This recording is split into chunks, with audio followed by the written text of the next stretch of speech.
Heart attack. Heart attack শব্দটি তো আমরা সকলেই জানি এবং শুনে থাকি, কিন্তু প্রকৃতপক্ষে হার্ট অ্যাটাক বলতে কি বোঝায় সেটি একটু আমাদেরকে বুঝিয়ে বলবেন। আসলে আমরা সবাই জানি যে মায়োকার্ডিয়াল ইনফার্কশন যেটা মেডিকেল টার্ম, সেটাকেই আমরা বলি হার্ট অ্যাটাক। মানে হঠাৎ করে বুকে যখন প্রচণ্ড ব্যথা হয় এবং সেই ব্যথা যদি 20 মিনিট বা তার বেশি সময় ধরে স্থায়িত্বকাল থাকে, সেই সমস্যাটাকেই অনেক সময় আমরা হার্ট অ্যাটাক হিসাবে বিবেচনা করি তখনই যখন এর সাথে ইসিজিতে কিছু চেঞ্জ আসে। যেমন ইসিজিতে আমরা বলি এসটি ডিপ্রেশন, টি ইনভার্সন, এই ধরনের কিছু চেঞ্জ থাকে বা এসটি এলিভেশন থাকতে পারে। এর পাশাপাশি আমরা কিছু টেস্ট করি, যেমন ট্রোপোনিন লেভেল যদি বেশি থাকে, হাই সেন্সিটিভ ট্রোপোনিন বা ট্রোপোনিন অথবা সিকেএমবি, এই কম্বিনেশন যখন হয় তখনই আমরা এটাকে হার্ট অ্যাটাক বলি। মানে প্রচণ্ড ব্যথা হবে বুকে, যেটা মনে হবে পাথর চাপা দেওয়ার মতো ব্যথা, তার সাথে ইসিজি চেঞ্জ এবং এই মার্কার ব্লাডের যদি বেশি থাকে তখন আমরা হার্ট অ্যাটাক বলি।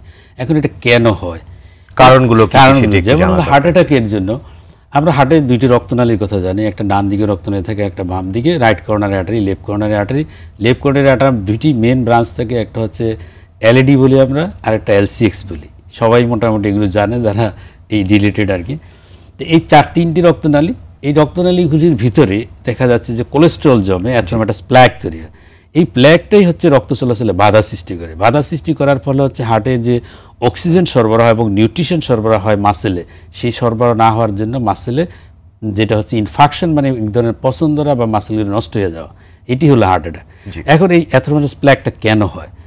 প্ল্যাক হওয়ার জন্য হচ্ছে আমরা বলি জেনেটিক একটা ব্যাকগ্রাউন্ড লাগে। তার উপর হচ্ছে যারা ধূমপান করেন, যারা কায়িক পরিশ্রম কম করেন, ওজন বেশি থাকে, তারপর হচ্ছে যাদের উচ্চ রক্তচাপ থাকে, ডায়াবেটিস থাকে, ডায়াবেটিস রক্তে কোলেস্ট্রলের মাত্রা যাদের বেশি থাকে, যাদের ফ্যামিলি হিস্ট্রি থাকে এই ধরনের হার্ট অ্যাটাকের, আরও কিছু মাইনর ফ্যাক্টর আমরা বিবেচনা করি, যাদের যেমন হচ্ছে মেল সেক্স, আমরা বলি বয়স, পুরুষ মানুষের বয়স 40-এর উপরে, পোস্টমেনোপজাল ফিমেলদের ক্ষেত্রে, তারপর প্রোটিন সি, প্রোটিনের হোমোসিস্টিন লেভেল, এই ধরনের আরও কিছু কিছু ফ্যাক্টর বলে, এনভায়রনমেন্টাল ফ্যাক্টর, ইভেন এয়ার পলিউশনকেও দায়ী করা হয়। তো এই ফ্যাক্টরগুলো মিলে তখন তৈরি হয় কি, ওই প্ল্যাক তৈরি হয় রক্তনালীর ভিতরে এবং সে বাধাগ্রস্ত করে রক্ত চলাচলকে বাধাগ্রস্ত করে। এবং সেই বাধাগ্রস্ত যদি একেবারে টোটাল অক্লুশন, একেবারেই বন্ধ হয়ে যায় রক্ত চলাচল, অথবা পার্শিয়াল রক্ত চলাচল করে ম্যাক্সিমাম বন্ধ, এরকম পরিস্থিতিটাকে আমরা হার্ট অ্যাটাক বলি। জি, হার্ট অ্যাটাকের প্যাথোফিজিওলজি বা কি কারণে হয়, কাদের ক্ষেত্রে হতে পারে, রিস্ক ফ্যাক্টরগুলো সবগুলো সম্পর্কে আপনি খুব চমৎকারভাবে সংক্ষেপে আলোচনা করেছেন। যখন একজন ব্যক্তি হার্ট অ্যাটাকে আক্রান্ত হচ্ছেন, তার তখন কি দায়িত্ব, বা তার আশেপাশের লোকজন তখন তাদের কি দায়িত্ব? কতক্ষণ সময়ের মধ্যে হাসপাতালে নিতে হবে, অথবা হাসপাতালে যাবার পূর্বে কোনো ব্যবস্থা গ্রহণ করার কিছু রয়েছে কি? এখন এখানে একটা সমস্যা হচ্ছে, যেমন হসপিটালে না পৌঁছা পর্যন্ত কিন্তু আমরা কনফার্ম করতে পারছি না, কারণ বাকি দুইটার জন্য কিন্তু এখানে সিমটম আর দুইটা টেস্ট, যেটা একটা ইসিজি করা দরকার আর একটা হচ্ছে ব্লাড মার্কার, হসপিটালে পৌঁছানোর পরেই কিন্তু ডায়াগনোসিস কমপ্লিট হয়। এর আগে যে প্রবলেমটা হয়, বুকের মাঝখান বরাবর জ্বালা পোড়া, ব্যথা, একে আমরা করি কি যে এটা গ্যাস্ট্রিকের সমস্যা, অ্যাসিডিটি, এই ধরনের সমস্যা বলে আমরা তখন অ্যান্টাসিড সিরাপ খেতে থাকি, গ্যাস্ট্রিকের ওষুধ খেতে থাকি। এখানে টাইম কিল করা হচ্ছে, অনেক সময় সময় নষ্ট করা হচ্ছে। তো এখন আমরা যেটা বলবো যে যাদের বয়স 40-এর বেশি, পুরুষ মানুষ, ধূমপান করেন, উচ্চ রক্তচাপ, ডায়াবেটিস আছে, এই ধরনের রিস্ক ফ্যাক্টর যাদের আছে, তাদের এই ধরনের ব্যথা হলে কিন্তু সময় নষ্ট না করে অবশ্যই তাকে উচিত হলো একজন ডাক্তারের কাছে শরণাপন্ন, স্বাস্থ্যকেন্দ্রে যাওয়া, গিয়ে তার ডায়াগনোসিসটা অ্যাটলিস্ট কনফার্ম করা, অন্তত যেখানে ইসিজি করার সুবিধা আছে।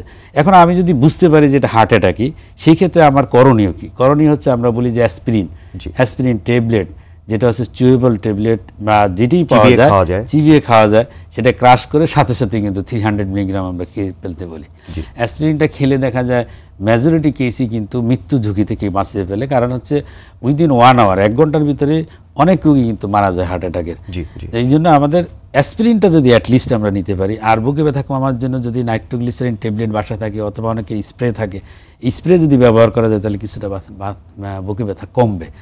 এর পরবর্তীতে হচ্ছে যত দ্রুততম সময়ের ভিতরে সম্ভব, যেখানে করোনারি কেয়ার ইউনিট, মানে হার্টের চিকিৎসা অ্যাভেলেবল, সময় নষ্ট না করে দ্রুততম সময়ের ভিতরে যেখানে হার্টের চিকিৎসা বলে ওই হসপিটালে যে পৌঁছা উচিত, যেখানে স্পেশালাইজড কার্ডিয়াক ট্রিটমেন্ট যেখানে হয় বা হার্টের চিকিৎসা, যেমন বিশেষ করে আমাদের মেডিকেল কলেজগুলোতে কিন্তু আছে coronary care unit, special hospital আছে গভর্নমেন্ট লেভেলও এরকম হার্টের চিকিৎসা, প্রাইভেট যে সমস্ত হসপিটালগুলিতে করোনারি চিকিৎসা অ্যাভেলেবেল, এই সমস্ত হসপিটালে অবশ্যই দ্রুততম সময়ের ভিতরে পৌঁছা উচিত।